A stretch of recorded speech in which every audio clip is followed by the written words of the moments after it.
Hey, so this is just a chance to kind of catch us up on where we were when we last met and where we're trying to go as we move into this poetry discussion um, and beyond a little bit. So, as you look at this slide, you can see where we were in Unit 2 is thinking about how to consume the information that the culture around us gives us. We had started with that quote by a writer talking about how our generation was a generation of sleepwalkers. And she made the argument that we had to become people who were awake, who consciously chose to take in or reject ideas and not just be consumers, right? She talked about the need to be a chooser and not a receiver. And so that was our question was how do we become thoughtful and awake and conscious so that we're not just absorbing and sleepwalking? And you can see these were the topics we had a chance to discuss, which were excellent. And we looked at the generation gap and had a seminar. We looked at celebrity influence, and you researched a specific celebrity and their story. We looked at memes, which was a lot of fun. You guys built some amazing English 3 memes. You did a stand up routine analysis as we looked at the role of humor in our culture. And then the final week of class, we were actually looking at the media and news coverage of the coronavirus. And we had some excellent Table Wars presentations that week. We're not going to get to these last two topics, which kind of bums me out, unless something weird happens and we're back in school in May, in which case we'll do it. But I'm going to replace those, as you can see beneath me here, with poetry and drama. So this week and next week, we're looking at poetry. Then the final few weeks, we're going to look at an American play, which was going to be our Unit 3 anyway. So it's just everything's abbreviated, and I think you get the idea.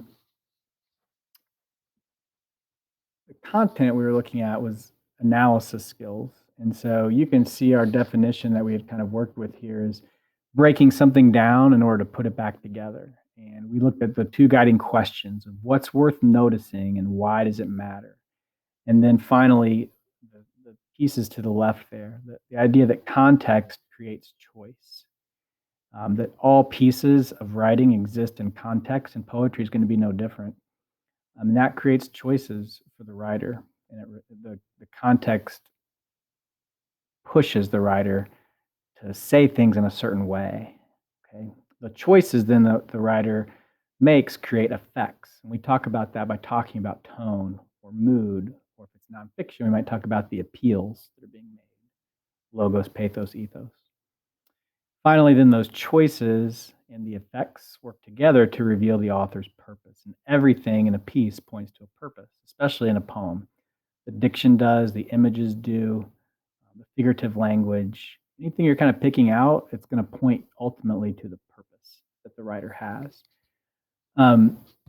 So I'm in the way again, but just as you looked at these, with context, we had looked at that skill with celebrity influence. We tried to look at their backstory and how the context of their life caused them to make choices that led to their success or sometimes to their demise.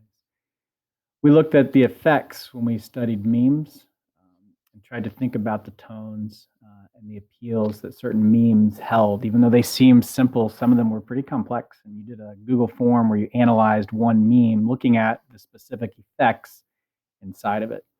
And then lastly, with purpose, we had done that with humor, where you were considering when the purpose of a piece is to inform through humor. And so the humor became a tool in order to achieve a specific purpose. And you looked at, I think Trevor Noah talking about sushi, right? And John Oliver showing the coronavirus wash your hands video dance or whatever it was. And John Mulaney talking about rape culture. All were humorists trying to inform through their choices. Okay? And then in this analysis unit, we've also completed 2 writing challenges remotely already. You analyzed some of your experience so far, said something like, the moment I knew everything was different was when, and you analyzed how and why. Some of you did a character analysis for writing challenge 2, or an idea analysis about the effectiveness of remote learning, which The Atlantic had a great piece today about basically saying it's junk, and don't bother with it, which I thought was interesting. So there's people that like it and people that don't like it. And so in the end here, analysis is a tool that we use. If you go back, all the way back to our original question here. It's a tool that we use to help us be thoughtful and awake and conscious. That I'm not just, again, taking in what the news media tells me. I'm evaluating it. I'm comparing it. I'm not just taking in what a college tells me about why I should attend there. I'm evaluating that and comparing it and getting objective third person accounts to see if it matches up. Okay. So that's where we were and kind of the mindset we were working inside of. As we go forward, we're going to be exploring poetry. And so I just wanted to kind of set up a couple of concepts with that. So yeah, we're just going to move from those texts we tend to encounter in our culture, which I would argue most of those other things we're looking at, celebrity posts, we're looking at the news, we're looking at memes, like we're looking at those things. Poetry we don't as often encounter, okay, unless you're going out of your way sometimes. So we're just going to look at that as we go. I wanted to start with this quote. William Carlos Williams, he was a poet and a doctor, actually. And he said that it's difficult to get the news from poems, yet men die miserably every day for lack of what is found there.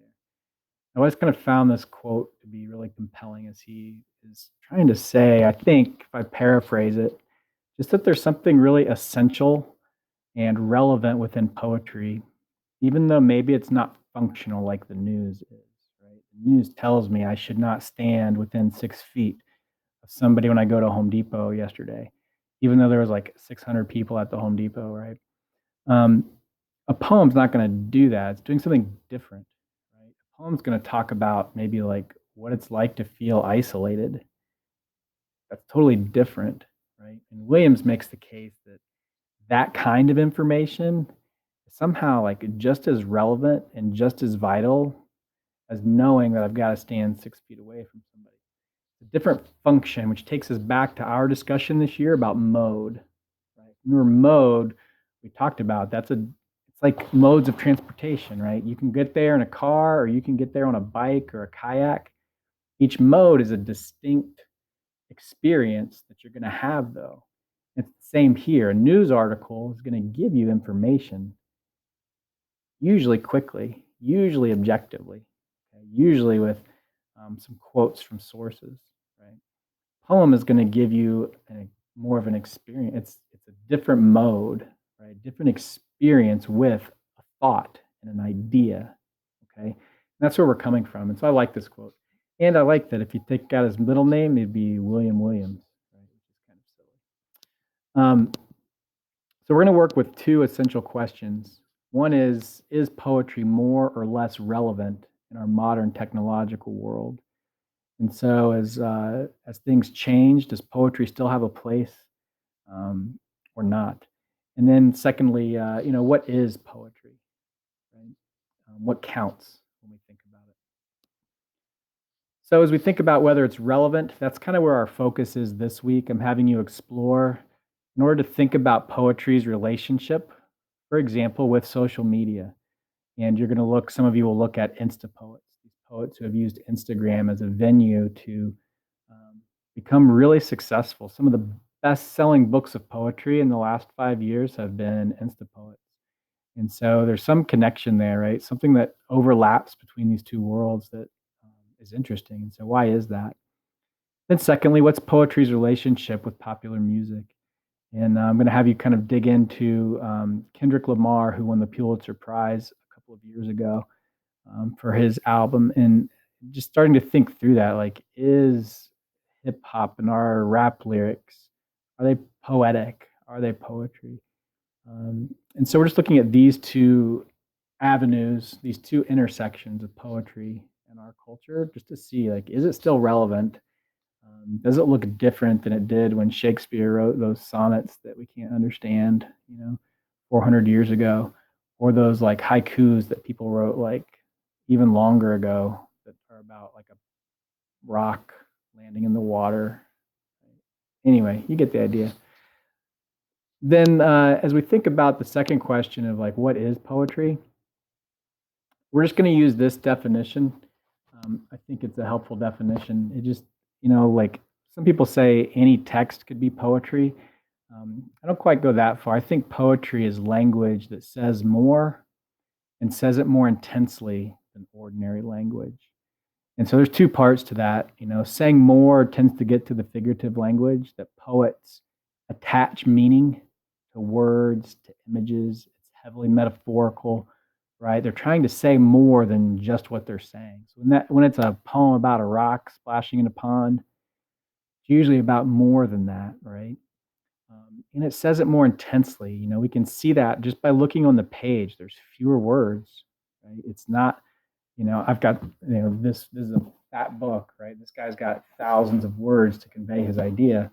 Some poems are like 25 words, right? And so they're saying it, they're packing more in, and that's why the language has to say more.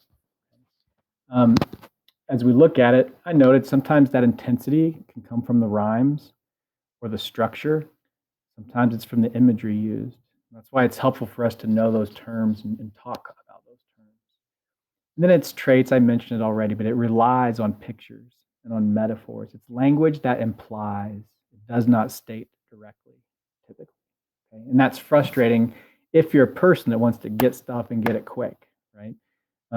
If you're somebody who's interested in ambiguity and thoughts and the messiness of ideas, then like poetry is a little more interesting. All right, I'm just going to walk through one example. Oh no, there it goes. It went away. This is it's called Poem, written in the parking lot of a tattoo shop while waiting for an appointment by Ariel Francisco. And I'm just going to read it, and then we'll kind of walk back through picking apart using some of the things we talked about today. It says, sun sets like a man leaving his day job to get to his night job on time. Oh, me? I'm in search of any kind of permanence, sitting in my car, watching the unreliable light bleed out on the horizon, listening to the minutes drift like smoke into nothing. Nothing stays in this world, it is known, yet I too will bleed in foolish defiance. And I think this poem is pretty interesting, and we're just going to kind of like walk through how I would go about dealing with something like this. First thing I would do is just paraphrase it, right? And I've got a specific context here. The visual in my head, literally, and I always want to start with the literal stuff that's going on before I try to interpret it, right? Literally, the guy's in the parking lot, okay? And he's going to go in and get his tattoo. Okay? And while he's sitting there, he says he sees the sun setting, okay? And we get this immediately, just this simile, right?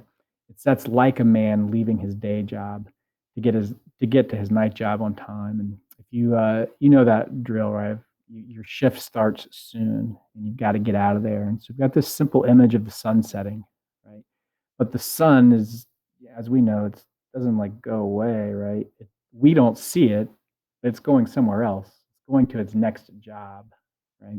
So we've got that simple image of the sun setting. But he links himself in here with that, right? Me. Okay, so I've got the sun and him in these two lines working together. And there's words left out here, right? It's sort of like, oh, like, what about me? Like, well, what am I doing? The sun's doing this. What about me? So it kind of links himself with the sun here at the very beginning. Then he walks us through, right? What am I doing? Well, I'm in search of any kind of permanence, which I think is a pretty key word in this poem, right? I've moved now from a literal picture of the guy in the parking lot and the sun setting to thinking about an idea, in this case, permanence. And it kind of makes sense, right? I'm dealing with, tattoos, right? People go get a tattoo because it's going to be forever on your skin. It's something, you put your mom's name because it's permanent. It's going to last. So he's in this parking lot looking for permanence as he sees the sun going away. Right? It's kind of impermanent. Sitting in my car, he says, watching the unreliable light bleed out on the horizon. Just kind of an interesting phrase, right? Picture like some old Civil War soldier, right? Like bleeding out there, dying. So that's what the sunset is like. First, it was a man leaving his job in a hurry. Now the light's bleeding out, right? Slowed down a little bit, it seems like. It says he's listening to the minutes drift. Again, we get this little simile, like smoke into nothing. Okay, it's disappeared now. And so the light is gone. The light from that sun seems impermanent, he says. All right. And he follows that up. He says, nothing stays in this world. And that's a broad statement. He broadens out beyond the sun here, obviously. Nothing in this life is permanent. Things change. And what can you do? He says it's known.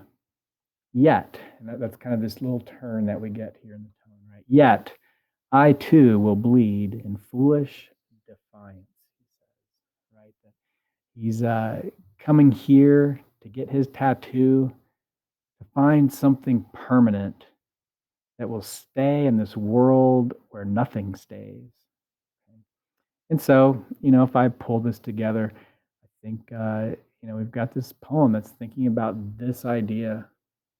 And he's using the sun and he's using tattoos to get there, right? And those images work together in order to convey his purpose. He makes specific choices that point us to think along with him to there. And he says, look, here's this little picture. And this little picture connects to this idea. And I just hope you can see that. And I think he does a pretty good job. It's concise and kind of thoughtful, right? I want to confront impermanence with defiance. I'm going to fight against the dying of the light. It's kind of his message that he leaves us with. Okay. All right. Well, I hope you have a great rest of the week. As you dig into some of these Instapoets and Kendrick Lamar's language, just notice the choices that they make and the effects they create. Next week, I'll have you do something like I did here, where you'll take a poem and kind of break it down. All right, great.